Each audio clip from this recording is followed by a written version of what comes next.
ውድ አድማጭ ተከታታዮቻችን ሰላም ለእናንተ ይሁን። ከዚህ በፊት የሁለት ውሃዎች አብይ ስትራቴጂ በሚል ርዕስ አንድ ምዕራፍ ጀምረን እንደነበረ እናስታውሳለን። በዛሬው ዝግጅታችን ከዚሁ ጽሑፍ ውስጥ የቀረበውን እና ተያያዥነት ያለውን ጽሑፍ እናቀርብላችኋለን። በዚህም የአባይ ወንዝ የውሃ ፖለቲካ ከመቼ እንደሚጀምር፣ በቅድመ ቅኝ ግዛት ምን መልክ እንደነበረው በቂ ግንዛቤ ታገኙበታላችሁ የሚል ተስፋ አለን። በቀጣይ ፕሮግራሞቻችንም ይህንኑ የሁለት ውሃዎች አብይ ስትራቴጂ በዘመነ ቅኝ ግዛት፣ የቀዝቃዛው ጦርነት ይባል በነበረው ወቅት፣ ከድህረ ቀዝቃዛው ጦርነት እስካሁን ያለውን በተከታታይ ልናቀርብላችሁ እንሞክራለን። በዚህም መሰረት የተሟላ ግንዛቤ ታገኛላችሁ ብለን እናምናለን።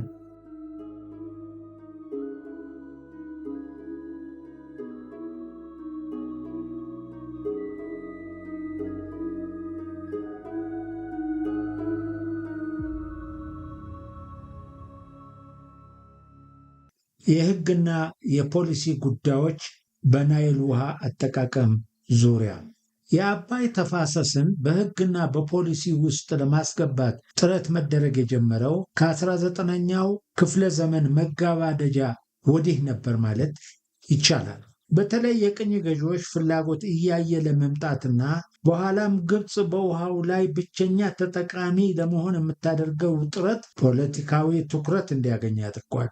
የታችኛው ተፋሰስ ሀገር የሆነችው ግብፅ የውሃ አካሉን በተመለከተ አሳሪ ሕግ እንዲኖር የምታደርገው ጥረት የጀመረው ዛሬ ሳይሆን ከዓመታት በፊት ነበር። ከዚህ ጎን ለጎን የተለያዩ የፖሊሲ እንቅስቃሴዎችን ስታደርግ ቆይታለች። በዚህ ምዕራፍ ውስጥ እነዚህም ከሕግና ከፖሊሲ ጋር የተያያዙ ጉዳዮችን ለማሳየት ተሞክሯል። 1.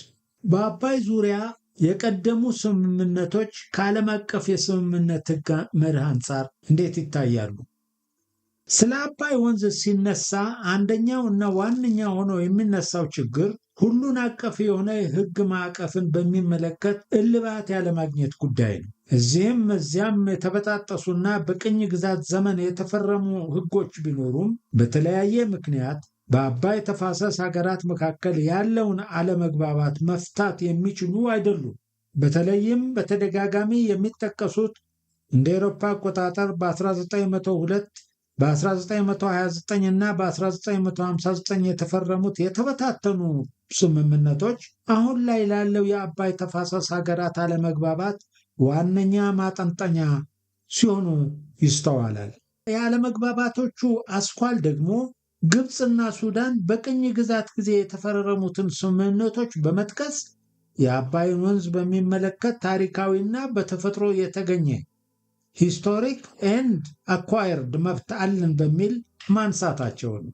በዚህ ምዕራፍ የአባይን ወንዝ አጠቃቀም በሚመለከት በተለይም ግብፅና ሱዳን በተደጋጋሚ የሚያነሷቸውን ስምምነቶች በተናጠል በማንሳት ከዓለም አቀፍ ሕግ እንዲሁም ጉዳዩን ከሚዳኙ የተለምዶ ሕጎች አንጻር ያላቸው ቦታ ምን እንደሆነ ትንተና ይደረጋል። በተጨማሪም በተፋሰሱ ሀገራት መካከል የሚስተዋለውን አለመግባባት እልባት ለመስጠት በተለያዩ ጊዜያት የተደረጉ የሕግ ወይም የትብብር ማዕቀፎች ይቃኛሉ። የ1902ቱ የዩናይትድ ኪንግደም ኢትዮጵያ ስምምነት የ1902ቱ ዩናይትድ ኪንግደም እና የኢትዮጵያ ስምምነት በዋነኛነት በወቅቱ የታችኛዎቹን ተፋሰስ ሀገራት በቅኝ ግዛት ተቆጣጥራ በነበረችው ዩናይትድ ኪንግደም እና በኢትዮጵያ መካከል የተደረገ የድንበር ወሰን ስምምነት ነው። ስምምነቱ በዋነኛነት የሱዳን እና የኢትዮጵያ አሁን ደቡብ ሱዳንና ኤርትራን ጨምሮ የድንበር ወሰን የሚመለከት ነው። ይሁን እንጂ ይህ የድንበር ወሰን ስምምነት በውስጡ የአባይን ወንዝ በሚመለከት የገባበት አንድ አንቀጽ አለው። ይህም አንቀጽ እስከዛሬ ድረስ ያለመግባባት መንስኤ ሆኖ ሲጠቀስ ይስተዋላል። በስምምነቱ አንቀጽ 3 ላይ እንደተቀመጠው ኢትዮጵያ የአባይ ወንዝ ፍሰትን የሚያስር ግንባታ ከመፈጸሟ በፊት የዩናይትድ ኪንግደምን ፈቃድ ማግኘት እንዳለባት ያስቀምጣል። ግብፅና ሱዳንም ከዘመናት በኋላ ኢትዮጵያ የታላቁ ህዳሴ ግድብን ስትገነባ የ1902ቱ ስምምነት ወራሽ የሆኑትን ግብፅንና ሱዳንን ፈቃድ ሳታገኝ እንደመሆኑ ይህንን ስምምነት ጥሳለች የሚል መከራከሪያን ያነሳሉ። ይሁንና የኢትዮጵያ መንግስት በተለያዩ ጊዜያት በማያሻማ ሁኔታ የ1902ቱን ስምምነት የቅኝ ግዛት ውል እንደመሆኑ ውድቅ እንዳደረገውና እንደማይገዛበት አስታውቋል። ከዚህም በተጨማሪ ኢትዮጵያ በዚህ ስምምነት ልትገዛበት የማትችልባቸውንም ሆነ የግብፅና የሱዳን ክርክር ውሃ የማይቋጥር መሆኑን ለማሳየት የተለያዩ ነጥቦችን ማስቀመጥ ይቻላል። የመጀመሪያው ኢትዮጵያ በስምምነቱ የማትገደድበት ምክንያት በወቅቱ የነበሩትም ሆኑ በኋላ የመጡት የኢትዮጵያ መንግስታት ስምምነቱን ያላጸደቁት መሆኑ ነው። እንደሚታወቀው እንደ አውሮፓ አቆጣጠር በ1969 በወጣውና ዓለም አቀፍ ስምምነቶችን በሚገዛው የጄኔቫ ኮንቬንሽን መሰረት ስምምነቶች ገዢ እንዲሆኑ በሀገራት መጽደቅ አለባቸው። የ1902ቱ ስምምነት ግን የእንግሊዝኛውም ሆነ የአማርኛው ሰነድ በኢትዮጵያ መንግስት የጸደቀ አይደለም። በወቅቱ የነበሩት የኢትዮጵያ ንጉሠ ነገሥት ዳግማዊ ምኒልክ በእንግሊዝኛውና በአማርኛው ሰነድ መካከል የይዘት ልዩነት አለው ብለው ማመናቸው ሰነዱን እንዳያጸድቁት ምክንያት ነበር። ከዚሁ ጋር ተያይዞ አንዳንዶች የቪየና ኮንቬንሽን ከ1902ቱ ስምምነት በኋላ የመጣ እንደመሆኑ እዚህ ላይ ገዢ ሊሆን አይገባም የሚል ክርክር ሊያቀርቡ ይችላሉ። ይሁንና በወቅቱ የነበሩ ልማዳዊ ሕጎች እንደሚያሳዩት ከሆነ ከ18ኛው ክፍለ ዘመን መጨረሻ ጀምሮ በተለይም በ19ኛውና 20ኛው ክፍለ ዘመን ጊዜ ሀገራት የተስማሙባቸውን ስምምነቶች ከፈረሙባቸው በኋላ የማጽደቅና የጸደቀውን ስምምነት መለዋወጥ ዋነኛው ሂደት እንደነበረ ያሳያል። በዚህ መነሻነት ኢትዮጵያ በ1902 የገባችውን ስምምነት ከተስማማች በወቅቱ በነበረው ልማዳዊ ሕግ መሰረት ማጽደቅ የሚጠበቅ ነበር። ይሁንና ኢትዮጵያ ስምምነቱን ስለማጽደቋ የሚያስረዳ ምንም አይነት ማስረጃ የለም። የማጽደቁን ሂደት ለእንግሊዝ መንግስት ብቻ የሚሰጠው አንቀጽም በወቅቱ ከነበረው ልማዳዊ ሕግ አንጻር ጋር ያልተዛመደ እንደሆነ መገንዘብ ይቻላል። ሌላኛው የግብፅና ሱዳን ክርክር ውሃ የማያነሳ የሚያደርገው በስምምነቱ አንቀጽ 3 ውስጥ የተቀመጠው አገላለጽ ነው። የእንግሊዝ መንግስት ስምምነቱን እስካጸደቀው ድረስ ገዢ ነው እንኳን የሚል ክርክር ቢነሳ በአንቀጽ 3 ስር የተገለጸው አረፍተ ነገር የኢትዮጵያን መብት የሚያስቀር አይደለም። ይልቁንም ግብፅና ሱዳን አሁን የያዙትን አቋም ምን ያክል ስህተት እንደሆነ የሚያሳይ ነው። የስምምነቱ አንቀጽ 3 እንደሚያስቀምጠው ከሆነ የኢትዮጵያ መንግስት ከጥቁር አባይ ከባህረ ጣናና ከሰቦት ወንዝ ወደ ነጭ አባይ የሚወርደውን ወንዝ ተዳር እስተ ዳር የሚደፍን ስራ እንዳይሰሩ የሚከለክል ነው። ይህ አንቀጽ እንደሚያስቀምጠው የኢትዮጵያን መንግስት በወንዞቹ የመጠቀም መብት የሚከለክል ሳይሆን ይልቁንም የወንዞቹን ፍሰት ሙሉ ለሙሉ የሚደፍን ስራ መስራት እንደሌለበት ነው። ስለሆነም ግብፅና ሱዳን በተደጋጋሚ ይህንን ስምምነት እንደ መከራከሪያ ማንሳታቸው በሕግ ትርጉም የሚያስኬድ አይሆንም። ከላይ ከተገለጹት ነጥቦች በተጨማሪ የ1902ቱን ስምምነት ገዢ እንዳይሆን የሚያደርገው የሕግ መከራከሪያ እኩል ባልሆኑ አካላት መካከል የተደረገ ስምምነት የሚለው የሕግ መርህ ነው። ይህ መርህ እንደሚያስረዳው ስምምነቶች እኩል ባልሆኑ አካላት መካከል የተፈጸሙ ከሆነና ለአንደኛው ወገን የማድላት ባህሪያት ካላቸው ሌላኛው አካል ውድቅ ሊያደርጋቸው እንደሚችል ነው።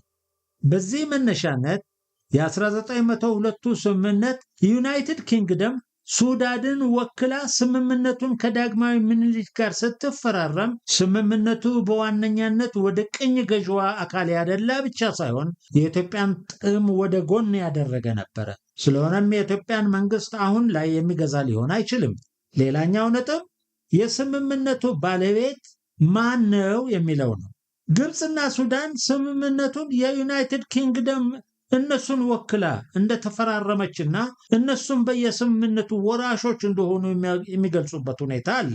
ይህ ሐሳብ በተለይም ግብፅ እኔም የስምምነቱ ወራሽ ነኝ የሚለው ሐሳብ ገዢ እንዳይሆን የሚያደርገው ዋነኛነት ስምምነቱ በኢትዮጵያና ሱዳን የድንበር ወሰን ላይ ያተኮረ ስምምነት መሆኑ ብቻ ሳይሆን አንድም ቦታ የግብፅ ስም በስምምነቱ ላይ ተካቶ አለመታየቱ ነው።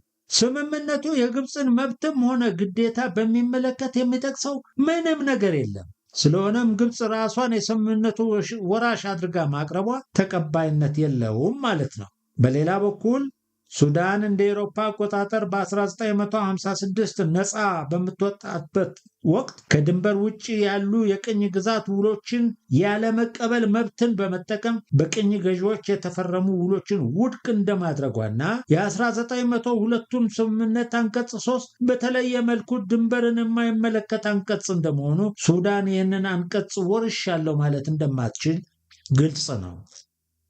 ሌላኛው የሕግ መርህ የሁኔታዎች በመሰረታዊነት ደረጃ መለዋወጥ የሚለው የሕግ መርህ ነው።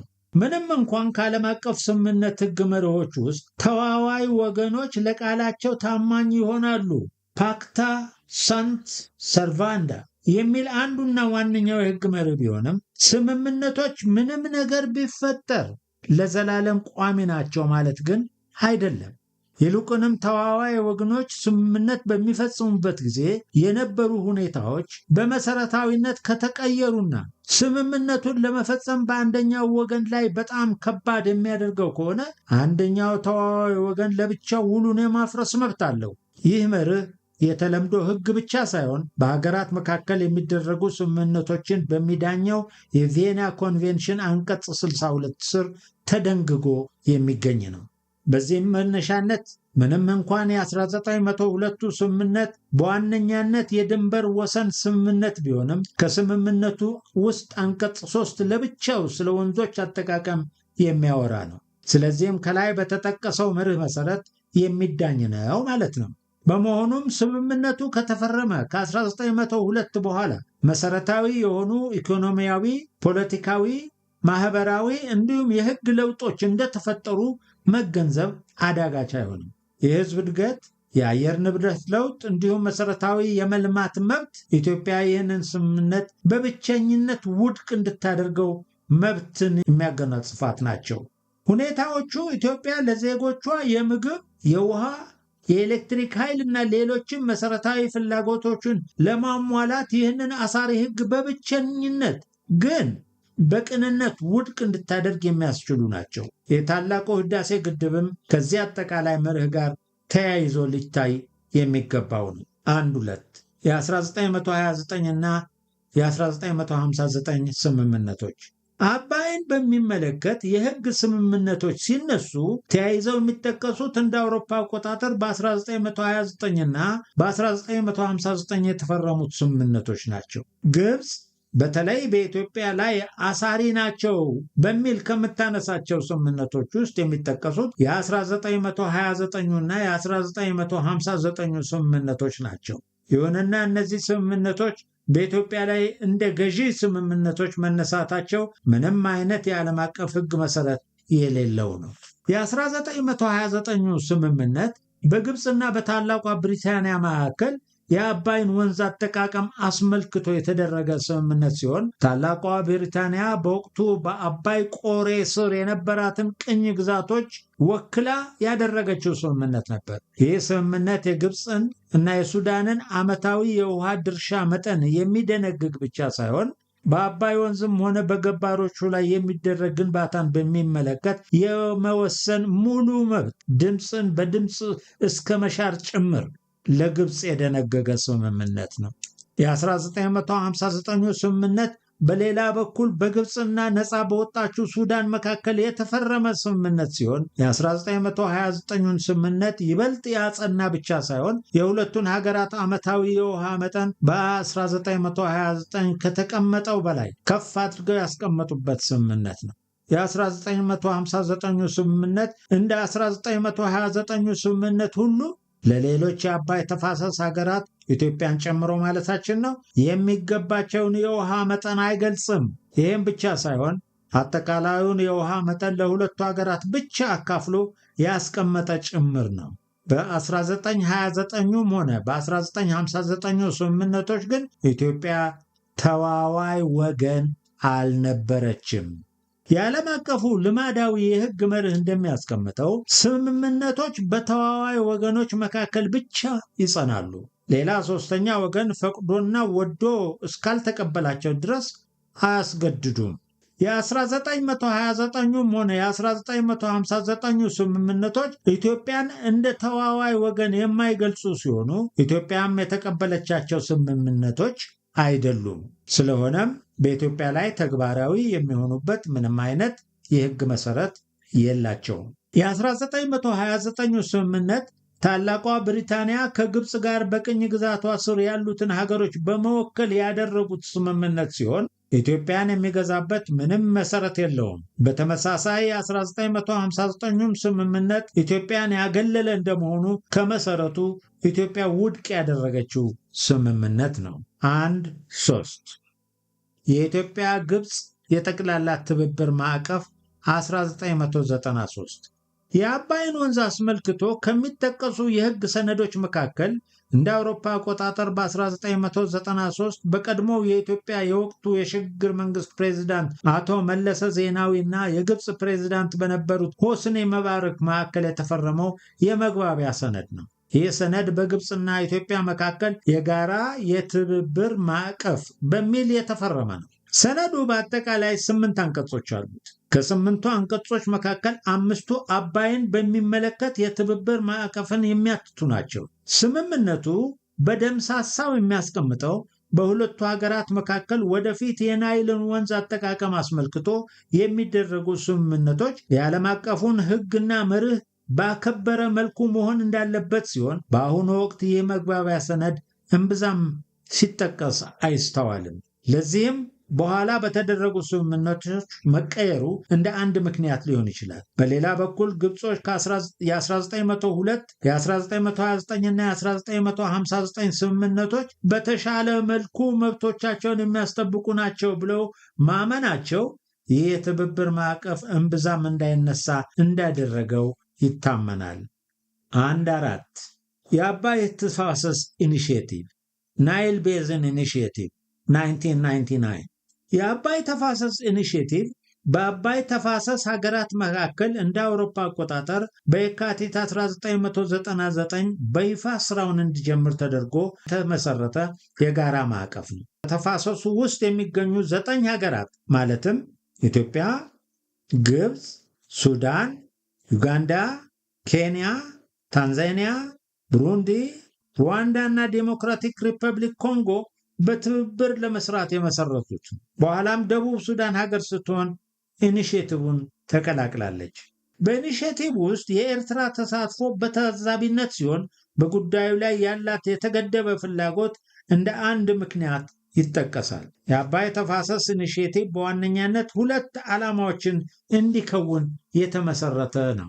የመጀመሪያው የጋራ የሆነውን የአባይ ወንዝ በፍትሃዊነት በመጠቀም በተፋሰሱ ሀገራት መካከል ዘላቂ ልማትን ማምጣት ነው። ሁለተኛው ደግሞ ከላይ የተጠቀሰውን ዓላማ ለማሳካት በተፋሰሱ ሀገራት መካከል የትብብር ማዕቀፍን ማዘጋጀት ነው።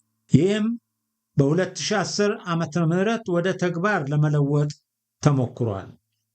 1.5 የትብብር ማዕቀፍ ስምምነት ኮኦፐሬቲቭ ፍሬምወርክ አግሪመንት 2010 የአባይ ተፋሰስ ኢኒሺየቲቭ እንደ አንድ ስኬቱ አድርጎ የሚቆጥረው እንደ አውሮፓ አቆጣጠር በ2010 የተፈረመውን የትብብር ማዕቀፍ ነው። ይህ የትብብር ማዕቀፍ ስምምነት የአባይ ተፋሰስ ሀገራት የውሃ ሀብቱን በጋራ ለማስተዳደርና ለማልማት ሊከተሏቸው ስለሚገቡ መርሆች እንዲሁም የሀገሪቱን መብትና ግዴታዎች የሚደነግግ ነው። የውሃ መብትን በሚመለከትም የሀገራት የውሃ መብትን በቁጥር ከማስቀመጥ ይልቅ የተቀናጀ የውሃ አስተዳደር፣ ዘላቂ ልማትና የውሃ ሀብትን በተናበበ መልኩ መጠቀም ማበረታታት ዓላማው አድርጎ የተዘጋጀ ነው።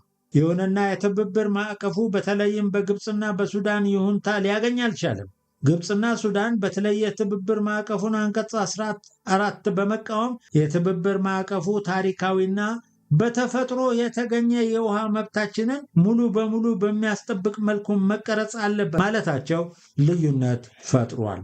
በተጨማሪም ግብፅና ሱዳን የላይኞቹ የተፋሰስ ሀገራት የሚያደርጓቸውን ማናቸውም የውሃ ግንባታዎች አስቀድመው ማሳወቅ አለባቸው የሚል አንቀጽ እንዲገባ መጠየቃቸው ልዩነቱን አስፍቶታል።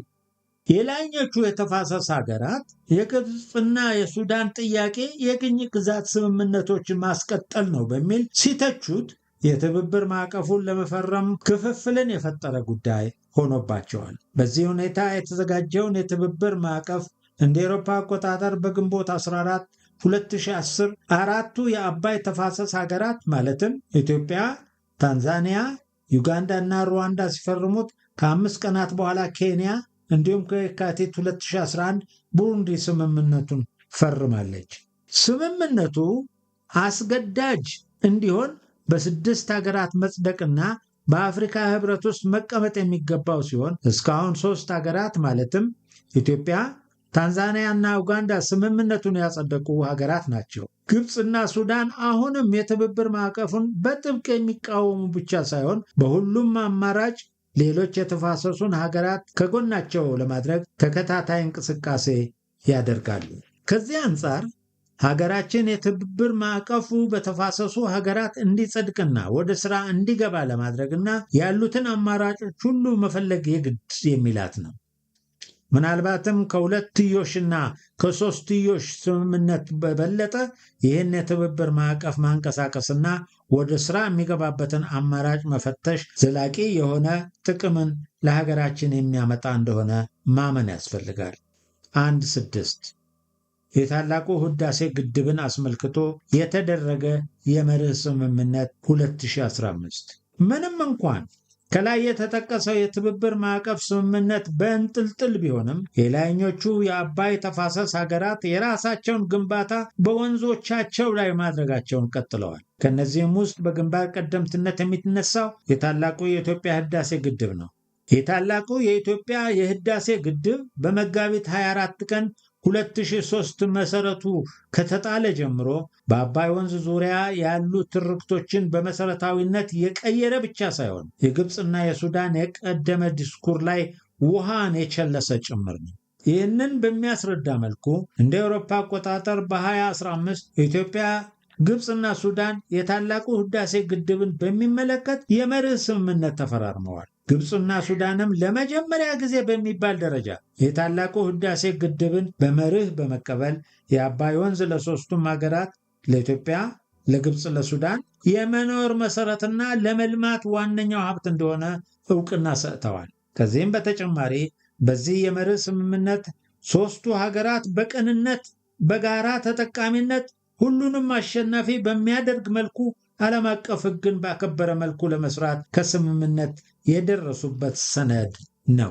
ስምምነቱ ግድቡ በሚሞላበት ጊዜ በትብብር መስራትን የሚያስቀምጥ ሲሆን አሁን ላይ ግብፅና ሱዳን ለሚያነሱት ክርክር እንደ ዋነኛ አስረጅ ሰነድ አድርገው ያቀርቡታል። ይሁንና ሰነዱ የመርህ ስምምነት እንደመሆኑ መርሆች ብቻ እንጂ ዝርዝር ተግባራትን የያዘ አይደለም። ዓላማውም እሱ አይደለም። በመሆኑም በዚህ ረገድ ግብፅና ሱዳን የሚያደርጉት ክርክር አስገዳጅ የህግ መሰረት ያለውም አይደለም ይላሉ። 3.2 ዓለም አቀፍ ስምምነቶች በድንበር ተሻጋሪ ወንዞች ዙሪያ በተባበሩት መንግስታት ስር የድንበር ተሻጋሪ ወንዞችን ከመጓጓዣነት ውጪ ለሌላ ጉዳይ መጠቀምን በሚመለከት የመጀመሪያውና ምናልባትም ብቸኛው ሰነድ እንደ አውሮፓ አቆጣጠር በ1997 ጸድቆ በ1914 ስራ ላይ የዋለው የተባበሩት መንግስታት የውሃ መፋሰሻ ኮንቬንሽን ዩኤን ዋተር ኮርስ ኮንቬንሽን ነው። ምንም እንኳን ኮንቬንሽኑ በ2014 ወደ ስራ ቢገባም ቀላል የማይባሉ ሀገራት የኮንቬንሽኑ አባል ለመሆን ሲያመነቱ ይስተዋላል። የአባይ ተፋሰስ ሀገራት በኮንቬንሽኑ ውስጥ የተቀመጡትን አንቀጾች አስመልክቶ ባላቸው የተለያየ አረዳድና በላይኞቹና በታችኞቹ የተፋሰስ ሀገራት መካከል ባለው ያለመተማመን የተነሳ አንዳቸውም የተፋሰሱ ሀገራት እስካሁን የኮንቬንሽኑ አባል አይደሉም። ኮንቬንሽኑ ድንበር ተሻጋሪ ወንዞችን አስመልክቶ ሀገራቱ በዋነኛነት ሊገዙበት የሚገባ 2 መርህን ያስቀምጣል። የመጀመሪያው ፍትሐዊና ምክንያታዊ የውሃ አጠቃቀም መብት ኢኩዊታብል ኤንድ ሪዝነብል ዩዝ ሲሆን ሁለተኛው ደግሞ በጎረቤት ሀገራት መብት ላይ የጎላ ጉዳት ያለማድረስ the obligation not to cause significant harm ነው። ይህ አጠቃላይ መርህ ቢኖርም እንኳን ወደ መሬት ሲወርድ ለእያንዳንዱ ሀገር ምን ማለት ነው የሚለው በሀገራቱ ዝርዝር ስምምነት መሰረት የሚወሰን እንደመሆኑ መጠን እና ከላይ በተገለጸው በአባይ ተፋሰስ ሀገራት በተለይም በላይኞቹና በታችኞቹ ጎራ መካከል ባለው ያለመተማመን የተነሳ ሀገራቱ በኮንቬንሽኑ ራሳቸውን ለማስገደድ ያመነቱበት ሁኔታ አለ።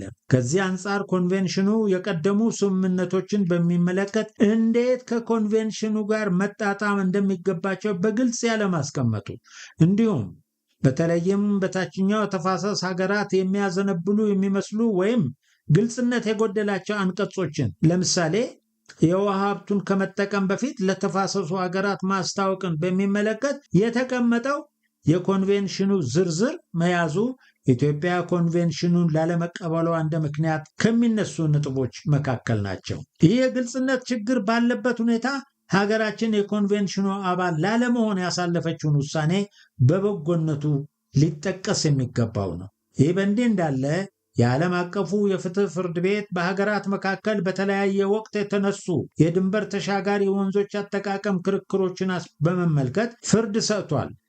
ፍርዱም በዋነኛነት በሶስት መሰረቶች ላይ ያጠነጠነ ሆኖ እናገኘዋለን። የመጀመሪያው ሀገራት በውሃ ሀብቶቻቸው የመጠቀም መብትን ማስረገጥ ሲሆን፣ ሁለተኛው ደግሞ በታችኞቹ ተፋሰስ ሀገራት ላይ ጉልህ ጉዳት አለማድረስን ነው። ሶስተኛው ለትብብር ስምምነቶች ተገዥነትን ማረጋገጥ ነው። በዚህ ረገድ ኢትዮጵያም በውሃ ሀብቶቿ ላይ የምታደርጋቸው ስራዎች ተፈጥሯዊ መብቷ ብቻ ሳይሆን በዓለም አቀፉ ሕግም ጭምር ድጋፍ ያለው ነው። ስለሆነም ዋናው የቤት ስራ የሚሆነው ኢትዮጵያ በወንዞቿ የመልማትና የማደግ መብት የታችኞቹ ተፋሰስ ሀገራት ላይ የጎላ ጉዳት ሳይደርስ የሚከናወን መሆኑን ለዓለም አቀፉ ማህበረሰብ ማስገንዘብና ከዚህ ጋር በተገናኘ ለጋራ ስምምነቶች ተገዥነት ያላትን ቁርጠኝነት ማረጋገጥ ነው።